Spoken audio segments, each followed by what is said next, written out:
So this assignment is our first assignment in Unit 7, which is on polynomials. And today we're going to be talking about classifying polynomials, adding polynomials, and subtracting polynomials. So we're going to learn what polynomials are, where we use them, and then just get started with this. Let's go ahead and look at the definition of a polynomial. The word polynomial is really a compound word, poly and nomial. Poly means many. Nomial we can think of as terms. And so a polynomial is many terms. And we're going to learn what a term is. But one of the places where you see polynomials used quite often is in a bank account. So if you have a bank account with any amount of money in it, you really don't have a little box in the bank that has your money in it, your physical money in it. What you have is a polynomial in some computer that describes what your money is worth and how much the bank would owe you if you ever wanted your money back. And so this is how this works. Suppose you have a bank account, and let's say that when you were 11 years old, you had a rich uncle that gave you $800. Now, this $800 you would keep in the bank, and let's say you're a good steward of your money. You keep all of it. You don't spend it on something that will be gone in a year or that you won't want in a year. You just put all of the money in the bank and you start saving it.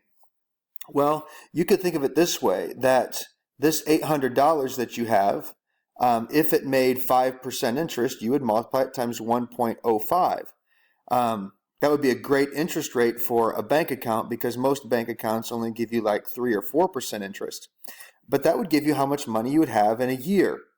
Well, suppose that we don't know what that is. Let's just say that after a year, when you turn 12, that $800 is now multiplied by something, whether it's 1.05 or 1.04, we don't know, so we're just going to call it X.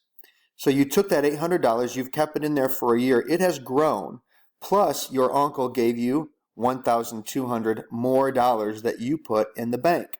So now instead of having $800 in the bank, you have 800 times a factor, we're going to call it X, plus 1,200. That's a polynomial. When you turn 13, now that $800 has been in the bank for 2 years, so we're going to take $800 times X to the second power, plus $1,200 times X, because that's been in the account for a year, plus your uncle gave you $1,500. Don't you wish you all had an uncle like this?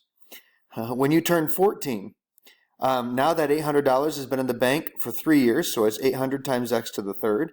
The 1,200 is times X to the second. The 1,500 has been in the bank for a year, so that's times X, plus your uncle gave you $2,200 on your birthday. So when you turn 15, we can think of it like this. This $800 has now been in the bank for 4 years, plus the $1,200 has been in the bank for 3 years. The $1,500 has been in the bank for 2 years. The $2,200 has been in the bank for a year, and suppose your uncle gave you $3,000. That is a polynomial. This polynomial has 1, 2, 3, 4, 5 terms. It's a fourth degree polynomial because the biggest exponent is a 4. And so let's just talk about some of the terms we want to know about each of these polynomials. A term is what is separated by the plus signs or minus signs. So when you turned 13, you had a polynomial that had 3 terms in the bank. We ended with a polynomial with 1, 2, 3, 4, 5 terms in the bank.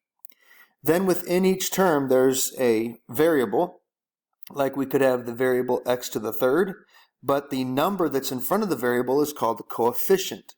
And so you have a coefficient of 800, a coefficient of 1,200, 1,500, 2,200, and 3,000.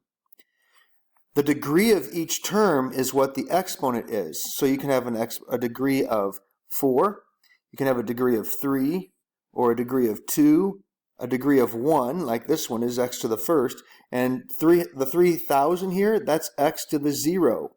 So that would just cancel because we know that x to the 0 is 1. We really don't need that up there. That's a 0 degree term. But the degree of each polynomial is the biggest degree. So this polynomial here is a 0 degree polynomial. Then we have a first degree polynomial because the biggest degree is a 1. Then we have a second degree polynomial because the biggest degree is a 2. A third degree polynomial because the biggest degree is a 3, and so on. All of these polynomials are in standard form. Standard form has to be something where each degree goes down in order. Like here we have an x to the fourth, then an x to the third, then an x squared, then an x to the first, then an x to the 0. So we want to put everything in order from the biggest degree and then on down, and that makes something in standard form. So these are all terms that you should know about when we talk about polynomials. So let's classify polynomials. We can classify polynomials by degree. So for example, if it's a 0 degree polynomial, like the number 5 is a 0 degree polynomial, that is a constant polynomial. It's never going to change because there's no variable that we would multiply it by to make it change. If it has a 1 degree, it'd be something like 5x. That's a linear polynomial. Now, it could also have something else there, like 5x plus 3, but the biggest degree would be a 1, and a first degree polynomial is called a linear polynomial. If we have a quadratic polynomial, that would be something like this. Now, it could be 5x squared, and it could be just that. But we could also have stuff after it too, as long as we go down in descending order, like 5x squared plus 3x plus 7 is a quadratic polynomial. Because the biggest degree is a 2. If we have another polynomial that has a degree of 3 in it as its biggest polynomial, we call it cubic. If it's a fourth degree polynomial, the biggest exponent is a 4, it's quartic. And if it has a biggest exponent of 5, it is quintic. Now, it could have other things following each of these, but if the biggest exponent is a 5, we call it quintic. These are the different names that you're going to need to know throughout this unit. If it's bigger than that, like if it's a 6th degree polynomial, we would just say it's a polynomial with 6 degrees, or a 6th degree polynomial. So we can classify polynomials based on their degree, but we can also classify polynomials based on the number of terms that are in the polynomial. For example, if it's just one term, it's a monomial. So for example, 5 is a monomial, or it could be 5x to the fourth power. That's still a monomial because that is just one term. If it has 2 terms, it's a binomial. So it could be something like 5x to the fourth plus 7. That has 2 terms. Here's the first one, here's the second. We call that a binomial. A trinomial would be something that has 3 terms, like maybe it's 5x to the fourth plus 7x minus 8. That would be something that is a trinomial. All right, so let's try classifying these polynomials. I'm going to have you pause the video and try to classify these polynomials on your own, and then we'll do it together. So the first one here is a cubic. So this is a cubic polynomial, and it has 2 terms, so it is a binomial. So it is a cubic binomial.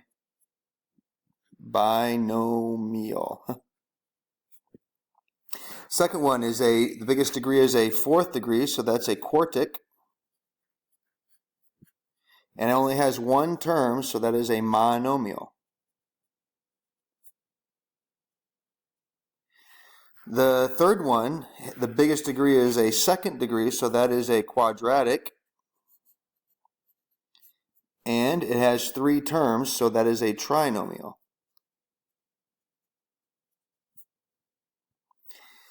The fourth one is a 1st degree, so that is a linear.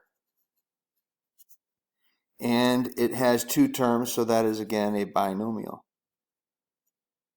So this is the type of thing you'll be working on your homework. That and adding and subtracting polynomials. So let's go ahead and get started with number 1. Number 1, we're adding like terms together. So like terms are like 5x squared and 2x squared. Well, that's a total of 7x squared. Then I have 6x's minus 4x's, so that's 2x's. And a negative 8 and a positive 10 is a positive 2. And so when I add these together, I'm adding like terms only. I can't add like a 5x squared plus a 6x because the terms have to be the same. So the answer for number 1 is 7x squared plus 2x plus 2. Take a look at number 2 here.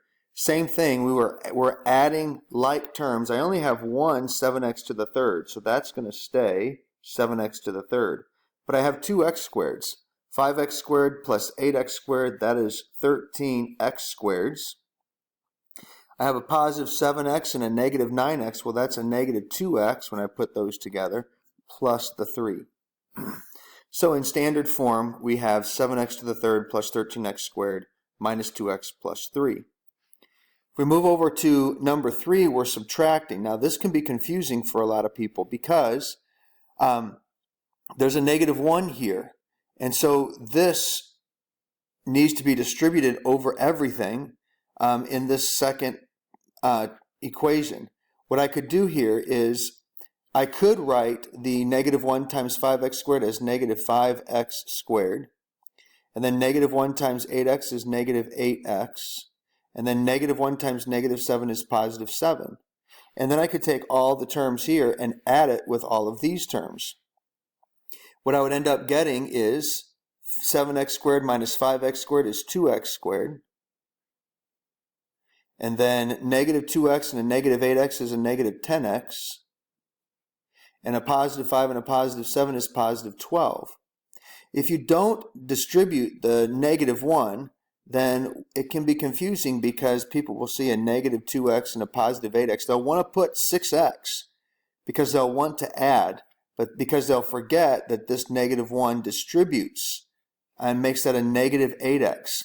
They'll also look at this positive 5 and negative 7 and want to put a negative 2, but it's actually positive 12 because this negative 1x makes this negative 7x a positive 7x. So it's a good idea when you're doing things like in number 4, just always put a negative 1 in there and distribute it. Write it as negative 2x. Negative 1 times positive 8 is going to be negative 8. Then you can just take these numbers and add it to these numbers. 4x and a negative 2x is 2x, and 7 minus 8 is negative 1.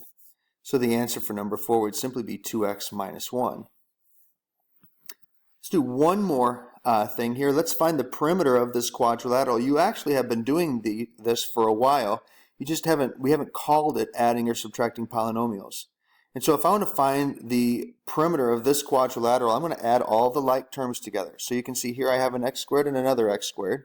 Well, that's 2x squareds. But then I have a negative 2x and a 3x. Well, a negative 2x and a positive 3x is just a positive x. But then I have a positive 1 and a positive 3. That's a positive 4. Minus 4 is 0, and then minus 2. So it's just minus 2. The perimeter of that polygon, or that quadrilateral, is 2x squared plus x minus 2. That's what you're doing on your homework assignment for tomorrow. We will work hard on that. We'll go over questions tomorrow in class.